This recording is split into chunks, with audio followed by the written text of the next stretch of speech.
actuel. Il se présente sous la forme d'un grand tableau avec des cases vides qu'on va pouvoir faire interagir entre elles. Donc maintenant, pourquoi utiliser Excel? Alors Excel, c'est un outil vraiment très puissant, comme j'ai dit précédemment, qui offre des possibilités quasi infinies.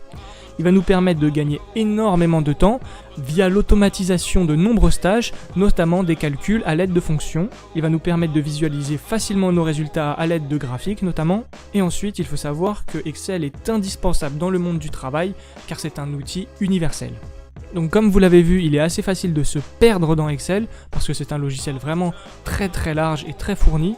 Donc on va essayer de vous guider pas à pas via un exemple concret. Donc aujourd'hui ce sera un exemple d'un bulletin de notes dans lequel on va rentrer des notes, calculer des moyennes, des sous-moyennes, organiser son tableau.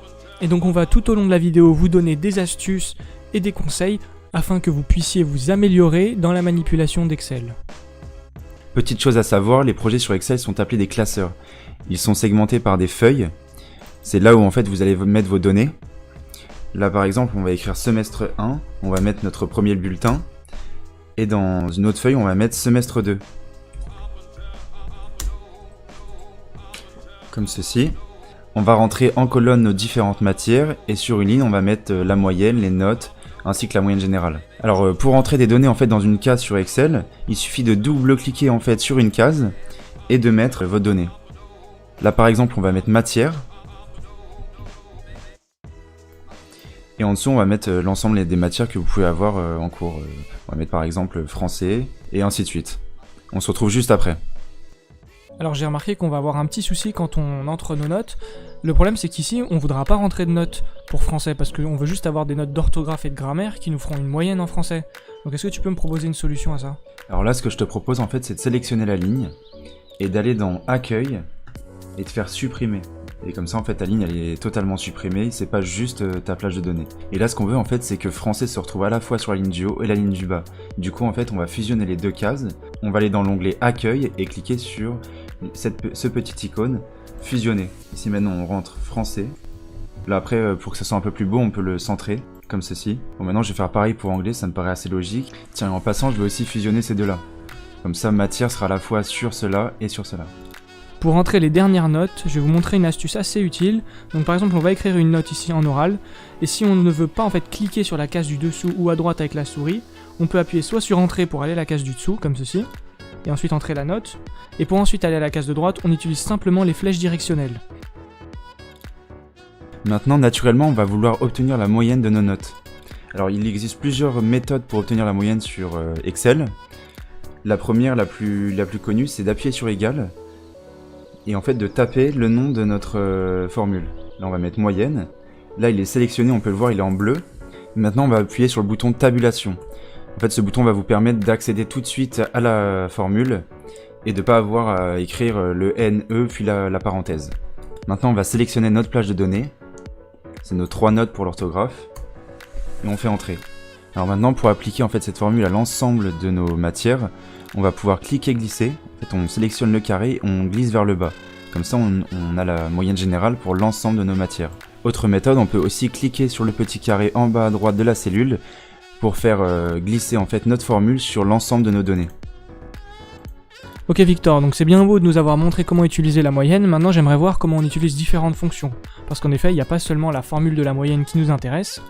Alors tout d'abord, déjà, on aurait pu calculer la moyenne d'une manière différente. Donc par exemple, je vais supprimer cette case, et je vais essayer de calculer la moyenne d'une autre façon. Donc je vais resélectionner la plage de données, je vais aller en haut à droite dans cet onglet, et je vais cliquer juste ici, et en fait on va me proposer d'abord des formules. Donc il y aura la formule de la somme, de la moyenne, etc. Donc je vais cliquer sur moyenne, et ça va me mettre la moyenne juste ici. La grande force d'Excel, c'est également de pouvoir calculer et utiliser des formules soi-même, donc en les entrant manuellement.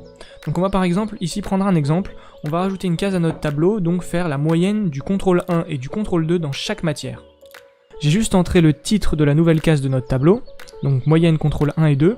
Donc ici on va mettre le égal, on va commencer par mettre une parenthèse, cliquer sur le contrôle 1, cliquer sur l'opérateur donc plus, sélectionner la note du contrôle 2, fermer la parenthèse, qu'on va diviser donc par le nombre de notes, donc on rappelle la formule de la moyenne, c'est la somme des notes divisée par le nombre de notes, donc on divise ici par 2. Pour diviser, il faut bien utiliser le slash. Si on voulait effectuer une multiplication, il faut utiliser l'étoile. On a entré notre formule, on appuie sur Entrée, et donc on va voir la moyenne de ces deux contrôles, donc qui est de 12,5. Ensuite, si on veut appliquer cette moyenne à tous les contrôles pour chaque matière, on a simplement à aller ici, faire cliquer-glisser, et descendre jusqu'en bas. Et donc là, on va voir la moyenne du contrôle 1 et du contrôle 2 dans chaque matière.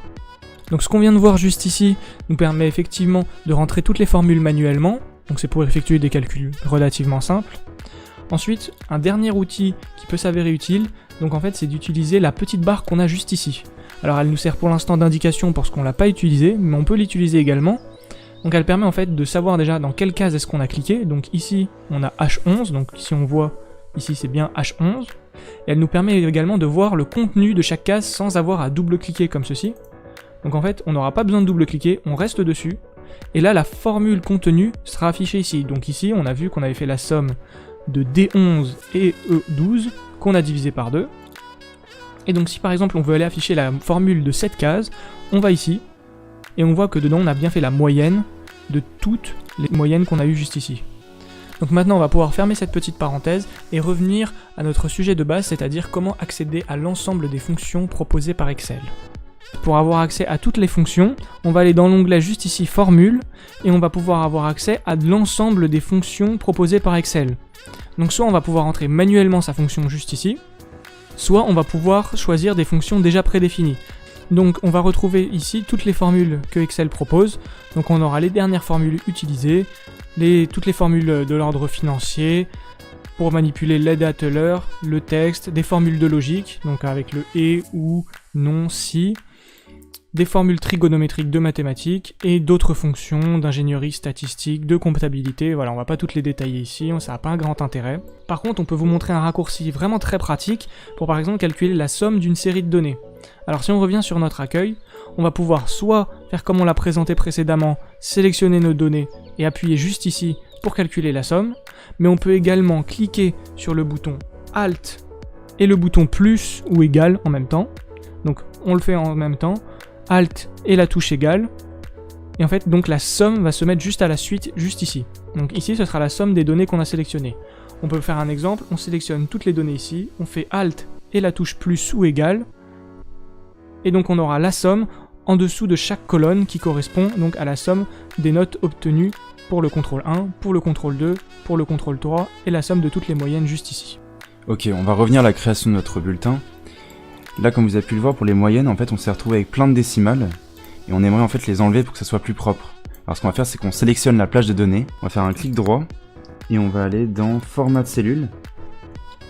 Et là, en fait, on va avoir un ensemble de catégories, où on va pouvoir choisir en fait le type de données qu'on a, si c'est une heure, une date, de la comptabilité. Et là, dans notre cas, en fait, c'est un nombre. On va pouvoir changer son nombre de décimales.